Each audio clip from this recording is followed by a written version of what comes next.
Hey everybody, it's Safi and Marco, Dish Out on the Movies. Today we're doing episode 8 review of Fargo, season 5, and it's called Blanket. And there are lots of warnings associated with this episode because of domestic violence. And also there was other violence too. That was indirectly involved with the domestic violence, but not indirectly, not directly. But anyway, so it seems like the last few weeks they've been kind of setting up. Then you have some things going on, and then setting up. This one there was quite a bit of activity, quite a few things happened, and more setting up actually for probably the next 2 episodes, or at least the next episode. It's hard to say, but I'm trying to think of not all of the characters. They didn't show Wayne, and they didn't show the daughter. And they did show, and Whit was in the episode. That is the highway patrolman who she helped when when Dorothy had been kidnapped in the store, and she fixed up a tourniquet for his wound and tried to keep him safe by taking out the 2 people who abducted her. And so anyway, we start out with, okay, I'm trying to think. Well, I could just say it's getting to be election time. And so the sheriff is getting ready for a debate. And so we have some setup for that. And also, I don't know whether to start off with that. At least I'll just start with the setup. And that is the lawyer, Danish. It's just weird to call somebody Danish. He sets up 3 people to be named the same as the sheriff. Only their first names will be different because it will correspond with their real first names. And so they can do that. They filled out all the paperwork. He had everything set up for all 3 people. And you wonder, what are they going to do? And they're setting up for the debate as well. So that comes later, the debate. But then what else happens? Well, as you recall, Dot was hit by a car when she was just crossing into the parking lot to go to her car. She was very tired. She fell asleep in the restaurant. That's when we had that puppet episode, because that was a dream sequence, but it was so real to her. She really did think that she had done all that, gone to see Linda and those ladies and made the puppet, told her story through the puppetry, which was just kind of bizarre. A lot of people didn't like it. It was kind of an odd way to tell her story without showing real people. And lots of people don't like dream sequences. Marco was particularly perturbed. And I was mad because I just thought it was childish. But I don't know, maybe it's some kind of creativity thing. I don't know. I've just never seen anything like that. That was really weird. It's very childish, and we got confirmation with this episode about the childishness, because later on in the episode, there's this big thing that happens, and they cover it up, and they don't show it at all.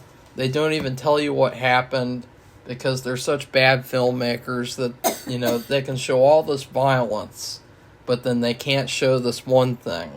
And it's just like fucking pathetic at this point.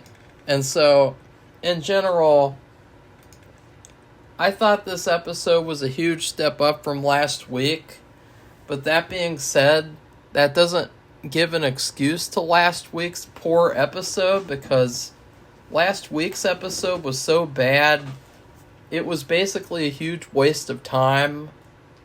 If they wanted to tell her origin story, they could have just done that the whole episode instead of coming up with this stupid filler story where she goes to this cult and she makes a puppet show because the filmmakers can't handle showing domestic violence, so they have to show it with puppets like little children. They can show all this violence and shit. So, last episode is still terrible. And this episode felt like this was the episode that I think has been the best since episode 2. I give it a B+. I gave it an A. I thought that it was a very dark episode, but it was also funny, and it was very good. There were only 2 issues that I had with the whole episode, but other than that, I thought that it was a very good episode, because it felt like this is what should have happened like a long time ago. Like this season, the story was so bare that it really didn't need to be 10 episodes. And usually I'm the one who says, like, you should have more episodes. But this is something where I genuinely think, like, it did not need to be this many episodes. Because the story is just very simplistic. And another thing, too, is the fact that hardly anyone has been killed. Well, now that we're on episode 8, we finally get, like, a main character who gets killed. And I thought that was good, because I was like, it's about time. Right, Safi? Yeah, I'm not for violence, but I mean, that's Fargo. I mean, you just can't pretend like that's never going to happen. And especially with this kind of episode with domestic violence and just that in itself. And then the sheriff is totally corrupt. And he's really, basically, he's killed so many people, I would have to really label him as a serial killer, because I don't know. He's like a mob person, but he's also really just, I mean, that's what's so funny. Marco's referring to the part about, before we got into this, where Danish hires these 3 people and changes their names. They turn in their paperwork. He's representing them as a lawyer. They had debts, and that's how they recruited them.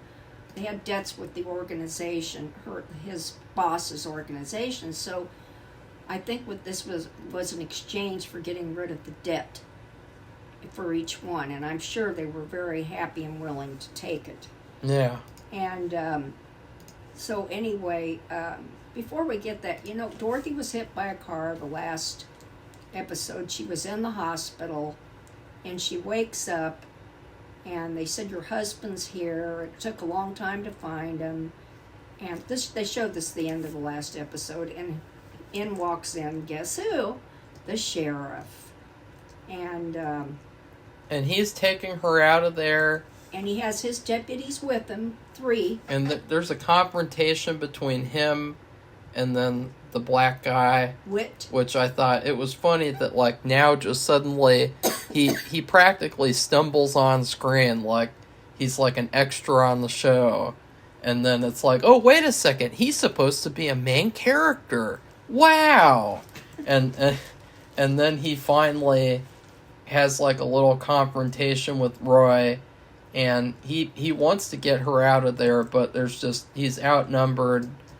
And I thought that was a great scene. It was very tense, and it really felt like this episode was back to being like how I thought the season was going to be from the beginning, because the whole episode was very dark and very tense, and it was just a lot more mature and it felt like things are finally picking up and they're actually getting interesting rather than having like 30-minute scenes with the mother-in-law talking about how she's a strong woman. You know, like, this was actually, like, there was no filler in the episode except, well, actually, we'll talk about the Indira woman, because that whole plot and everything was crap, and all the stuff with her I thought was trash, but, you know, we'll get to that. So what happens next, Safi, after the hospital? They take her out of the hospital. We don't know this at the time, or maybe people who are more familiar with the law, but, you know, she was saying, I'm not this person's wife. My name is, but he put on the form Nadine, whatever, Bump or whatever it is. And, Bump? I think that's what her, well, anyway, Tillman. What's Bump? I don't know what the Bump thing was Bump? at the beginning.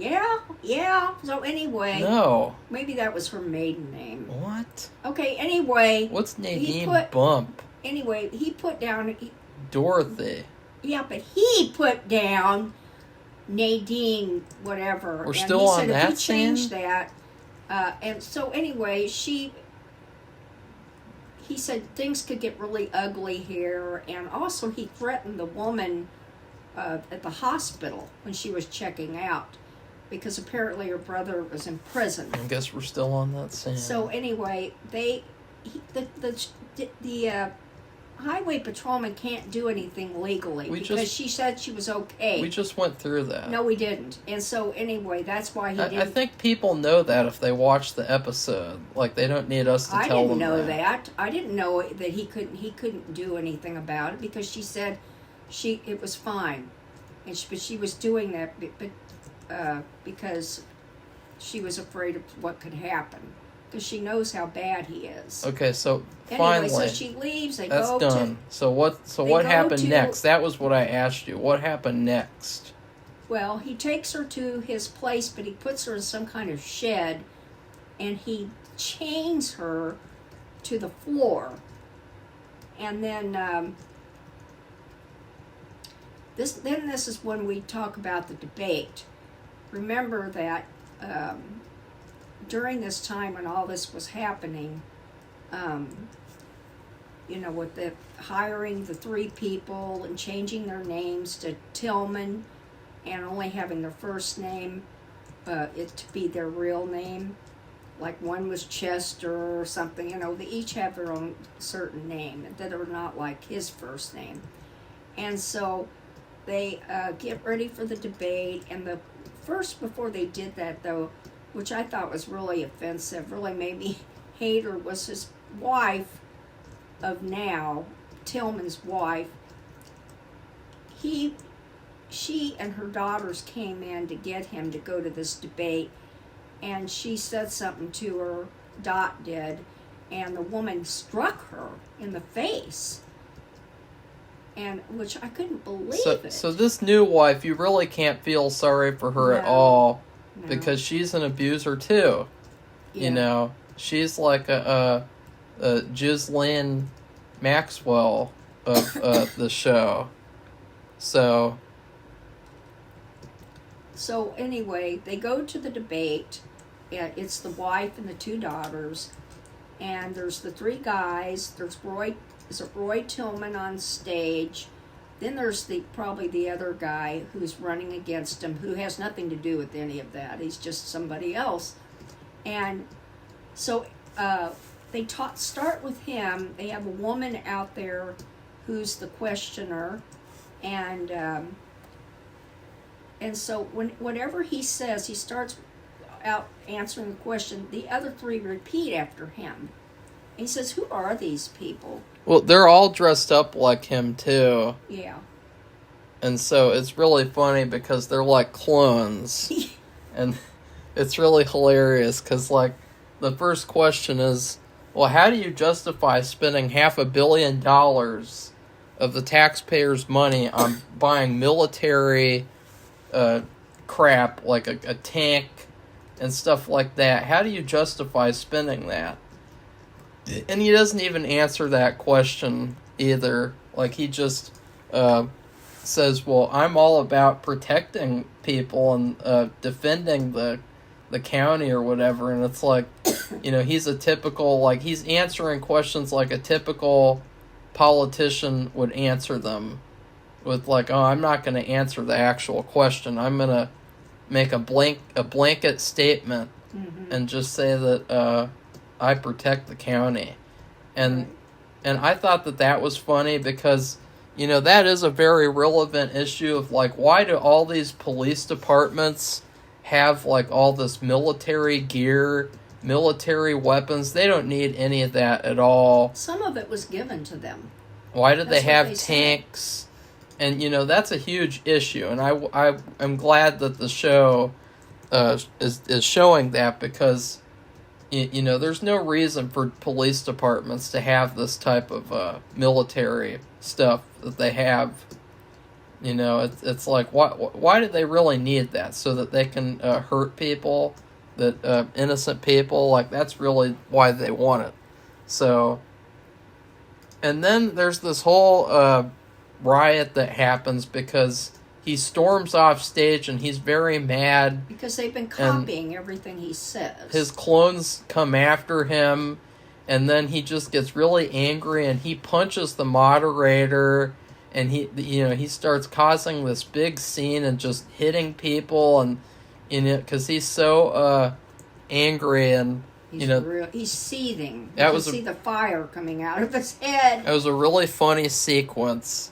And probably one of the highlights of the season so far, because I did feel like that was very much like Fargo, with the clones. Mm-hmm.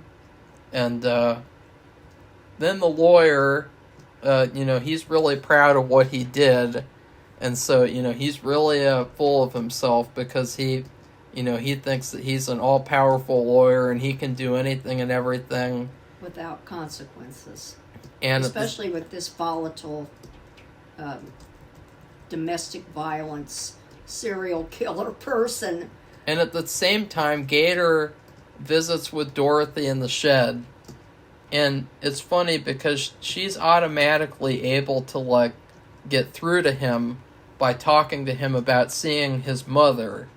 And, he probably knows that she's dead, which I suspected as well. Well, I thought so too. And so he said, what are you talking about? You didn't see her. Or he called her a liar. And he just leaves her. He doesn't help her escape, which I thought that was predictable. That's one thing I will say, is that what happened in this episode was pretty much predictable.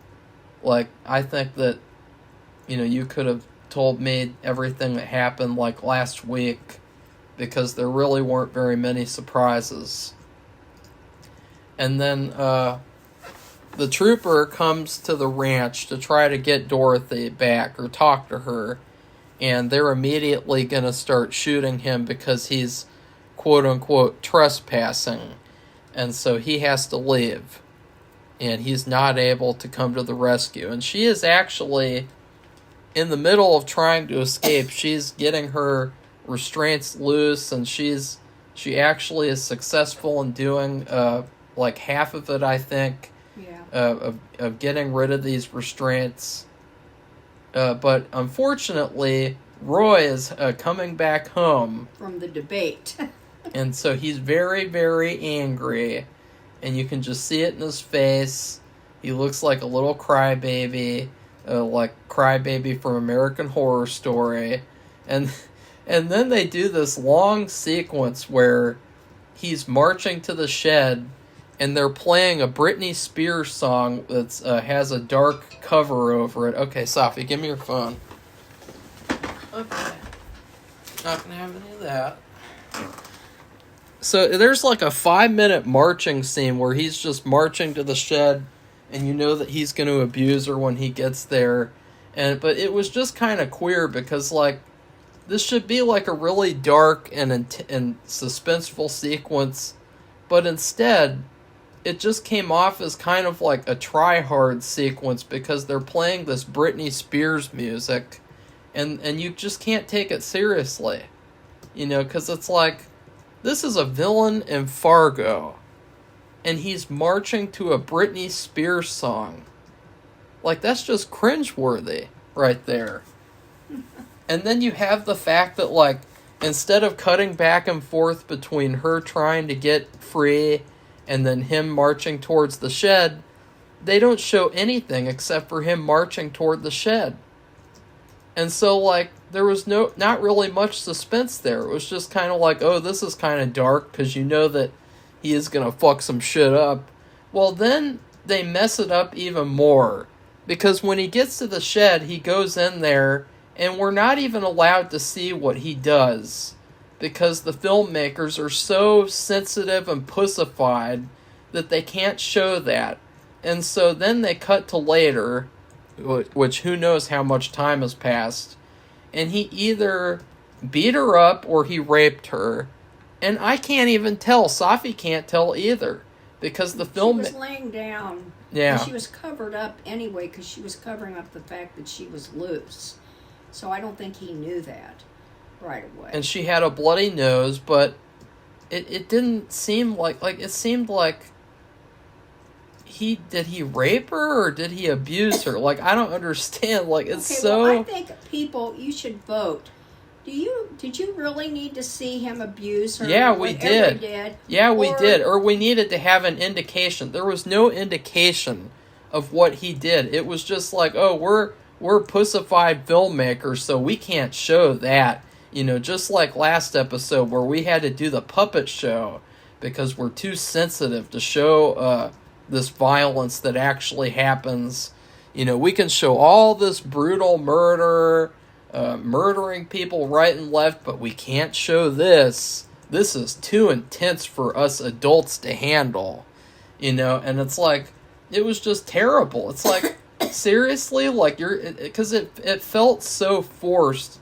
It felt like an agenda type thing of where, oh, we can't show this. It didn't even feel like a creative choice either. Safi? Okay, well, I disagree with Marco. Why? I didn't think I needed to see that. Yeah, we did. Or we needed to have an indication of what Marco he did. is right. There's no indication. They do show, I mean, even in the latter part of the episode, they do show a violent act. And, I mean, it was straight out violence right in front of the screen. Yeah. And so they could show that. Well, I'll just say, I won't say who yet, but they shot somebody right in the chest. And right in front of us. And so they can show that, but not domestic violence. But I don't need to see. What they did was he went into the shed, and you could hear her say, "What are you doing?" And then you heard all the struggling, and then yeah. So that's what I'm saying. Like, is he raping her or is he beating on her? Like, it's just so. Maybe both. It's so childish that, like, they can't show this, or they can't at least, like, indicate what he's gonna do in some little way, so that we know what he's doing and we're not just guessing because, we're not mature enough to see that type of thing. Well, they do show him later. They show him minutes later beating the shit out of her and struggling with her, and because she's got, like we said, she got one leg loose. Yeah, they get into a fight, and it's actually a really nice fight. It's very, very realistic. He tried to hit her with the chain. If he would have hit her, it was a heavy, heavy, big chain. If he would have hit her with that, she probably would have died. So they can show that, but they can't show what he did earlier.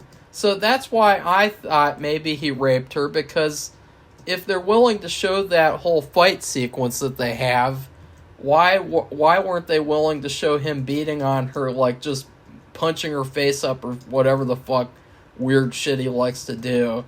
Because you know that he took pleasure in that. Remember that other episode? He's like, you have to beat women, but you can't take pleasure in it. And it's like, he really did take pleasure in that, though. You could tell that he was like unleashing all of his anger from losing the debate. So, he's breaking his own rules that I don't even think he has rules He doesn't have any rules. because he's a dipshit. And so I just hated that because it had the potential to be very, very good and effective, but it takes you out of that because it's like, oh, what are they not showing? Like, there's no indication of what he does. It's just, oh, he does something, and then afterwards he's like, what would you like, round 2? And it's like, round 2 of what? Round 2 of getting beaten up? Or round 2 of getting raped?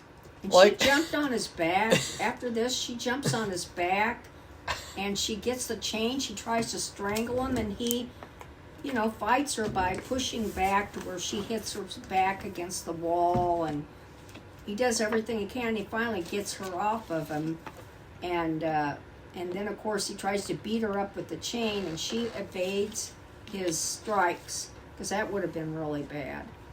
She would have been, and plus the fact she did say something about why do I need to be here so you can beat the crap out of me, and then she started listing all the things that he had broken.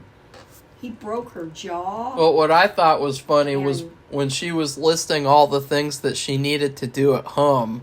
She was like, I gotta watch this new show that I just started with my husband. There's like 1,000 episodes, and I gotta help my daughter. She has to order the ice cream cake for her birthday. I have to do that. I have to do this. I have to do that. And he's just like, what the fuck? Like, he's just like, who cares? Because I'm a evil piece of shit. And I thought that was really funny. So I like that. Well, I think she was just trying to show him that she has a life, and why can't he just leave her alone? But of course he can't, because he's like, if I can't have her, nobody else can. That's the big mantra of an abuser, and one who likes to kill the abused. Very, very common. I think that the creator of the show has that mentality towards this actress. I don't think so. Yeah, he does. Come on, Safi. No. This show is built entirely around her. It's like a love letter to her, and like, because she's like the highlight of the show. Well, I think it's him and her. It's the abuser and her. But how could he be the highlight if he's so evil? He's evil, so... anyway... He's pretty bad. And so when they're in the middle of fighting, it's broken up by another henchman of his that comes in, and he says that Danish Graves is here. Well, let's just say, how did Danish Graves happen to come there? The stormtrooper... I mean, the trooper told him that she's there. At the gas station. He saw him at the gas station. And I thought, I know what's going to happen. He's going to die. It's going to be like the part in the Fargo movie where the father-in-law meets up with the hitmen to exchange the money for the daughter, and then instead they kill him. And it was exactly like that. Well, not exactly like it, but you know what I mean. It reminded me of that part of the original Fargo movie. Danish comes there, and he reveals to Roy that he's the one who's responsible for that. And you're like, oh my God. And as soon as he did that, Roy took his gun out of his desk. Set it on the desk. And you knew he's going to kill him. And so did Danish. And he knew he was going to... He thought he was... Uh-oh. He was trying to negotiate with him. You can't negotiate with somebody like that. He's a killer. He doesn't care. And he thinks he's omnipotent, where nothing is going to happen to him. He will face no consequences. Sound familiar? So anyway, he kills him. He shoots him in the chest. He said, I'll fix everything back for you. And you'll still be the sheriff. You're still going to win the election. And he didn't take it. There was no negotiation. And he got the gun and he shot him in the chest and killed him. And then later on... Well, no, he said he'll give him the election as long as he gives Dorothy back. Right. He was there to get Dorothy back. And, of course, I told you, if he can't have her, nobody else can. And Roy did reveal to her that Linda is buried there, and he's going to bury her right next to Linda. And I thought, see, that entire last episode was a huge waste of time. What I would have done is do the same thing of where she's driving, she sits at the diner, and then she has a flashback, and we just see the rest of the episode is the origin with the real actors at the real location. And that's all you would have had to have done. It would have been so much better. You could have had the great acting performances instead of having stupid puppets. And you wouldn't have had the stupid story where she goes to this cult and they're like, you have to make a puppet show in order for you to go with Linda and go face the bad guy. Like, you have to do a puppet show. And that was just so stupid. So, that whole episode was proven pointless within like a couple of seconds in this episode. I thought that was funny. Because there was someone that said, like, that I didn't want character development or character detail. And I said, no, I was mad because last episode was a waste. And we missed out on that character detail that we could have gotten if they hadn't have, if they would have, all they had to have done was just do the origin story with the real actors at the real location and make that the whole episode. Like, it would have been very, very good. You could have submitted for Emmys for the acting in that episode, probably. But, they have this weird thing where, like, we can't show domestic violence, but we'll show... They have numerous warnings. Yeah, but we'll show brutal violence, though, but we can't show domestic violence. Yeah. It's just pathetic. So later on, Dorothy is trying everything she can to break out of there and yell for help. And she has this little window, it faces this windmill, and, or what would you call it? Is that right? Anyway, it's remember the thing that she found, that postcard, it was hidden under something, it was next, anyway, it was that one, or it was like it. And then I think she realized, because then she hears a car pulling up, and it's Roy and somebody else, and they're moving something by the windmill. It's this big circle thing. I think it might be for water, for cattle. I'm not sure, but it's really a big metal circle thing, like a big dish, a giant dish, and they pull it away, and there's this hole, and she sees them throw this body in there, and I don't know, because I'm not sure how far away. I don't think she would know it was Danish, but she sees that they did that they threw this body in there. She goes, oh, and she recognized the windmill. You could tell there was nothing said, or she didn't have a flashback or anything like that, but I think she knew that was that Linda had been put in there. Yeah, Linda the wooden woman. And so maybe she already knew that. Linda the puppet woman. She'd put her out of her mind. I don't know. Or she just knew that, because he had said that I'm going to bury you right next to her. And then she saw them throw this body in this place and then cover it back up. Yeah, just in case you guys didn't watch the episode. Like, well, we know that you could say did. Spoilers. So what? Anyway, who knows? Oh, okay. But so she stops yelling before they did that, because she didn't want them, because she was just looking in horror at what she saw. And then you see her at the end of that part, and she's behind the so that's the end of the episode. I thought that was unfortunate, because now the mother-in-law doesn't have her special lawyer anymore. And they really, they worked well together, and he did a lot for her. What's she gonna do now? I know. So now we got to talk about this part where it's Indira. Yeah, the other bad part of the episode. So, in the waste of time sequence in the episode, Indira goes home, finds her husband cheating on her with some random whammon. Oh, it's his fitness instructor or something. She finally unloads on him and calls him pathetic and embarrassing, and he should be ashamed. And she says that he has to leave. And I just thought, what was the point of this whole story? Like, it was just such a waste of time.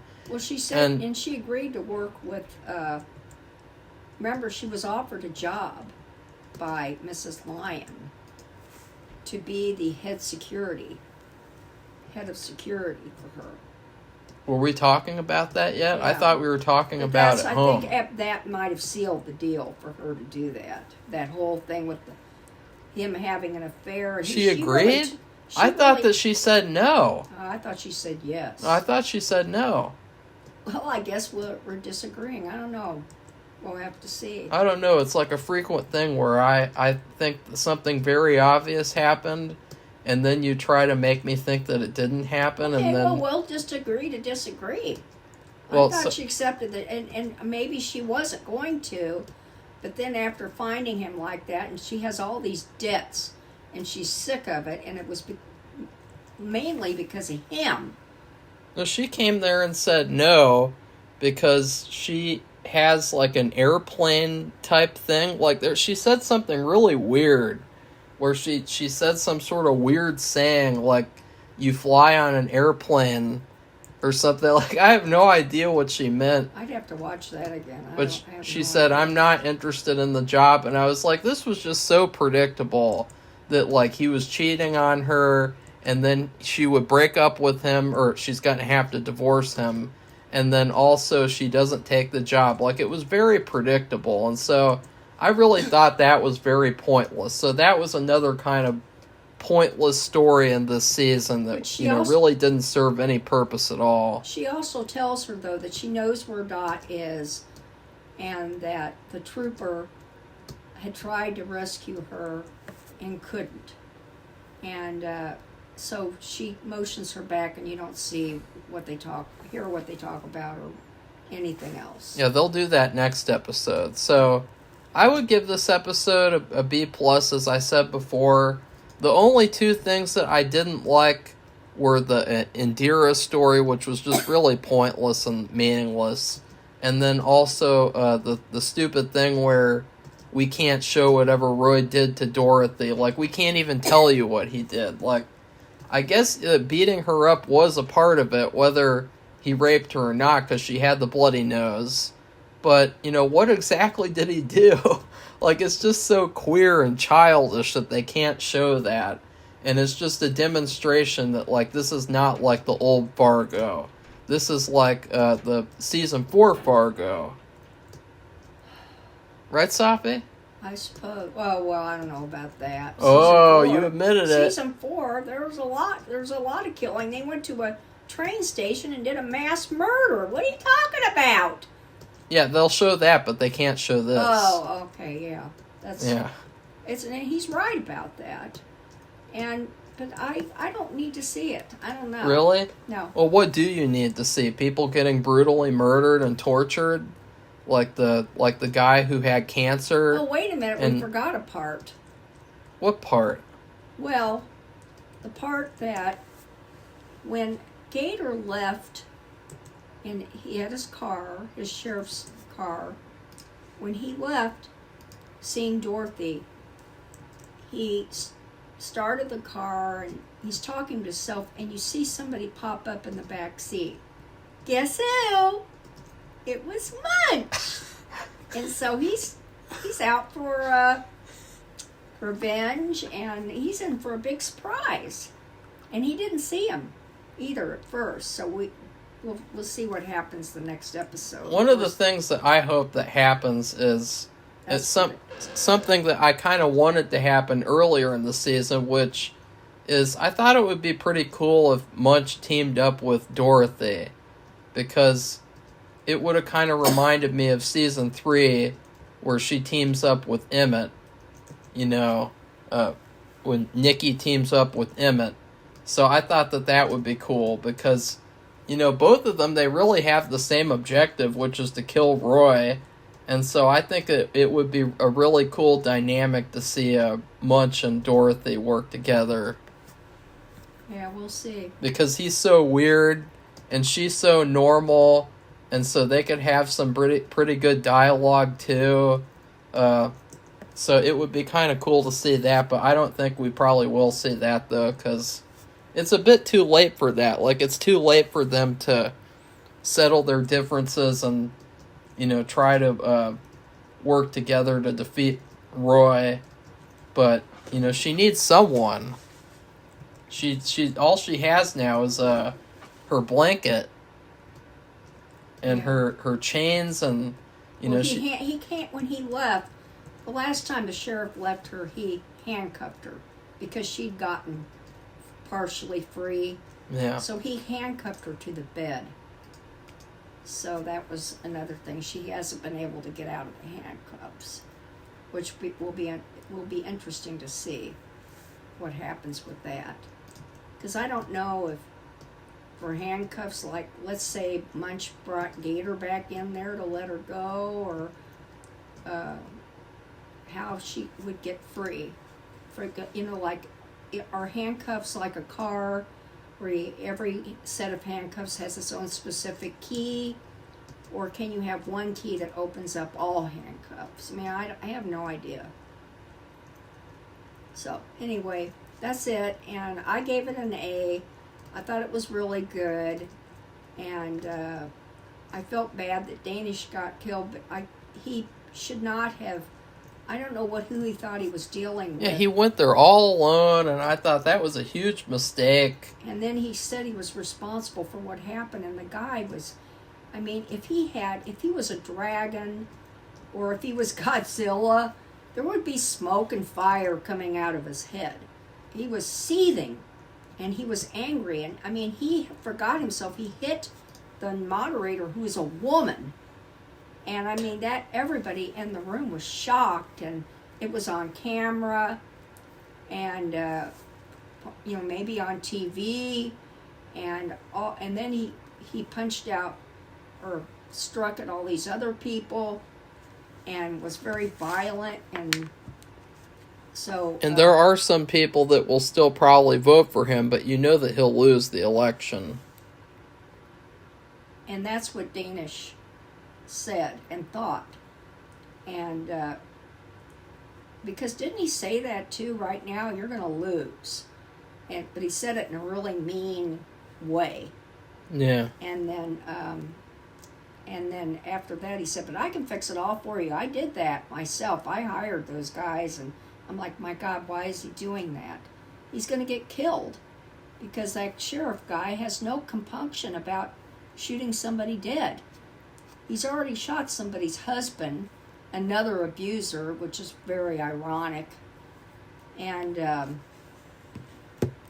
he was a member that at the beginning, that abuser towards his own wife. Remember, he comes there, and he can see that the guy's been still abusing her. She had a bruise on her wrist, and then he shoots him, kills him.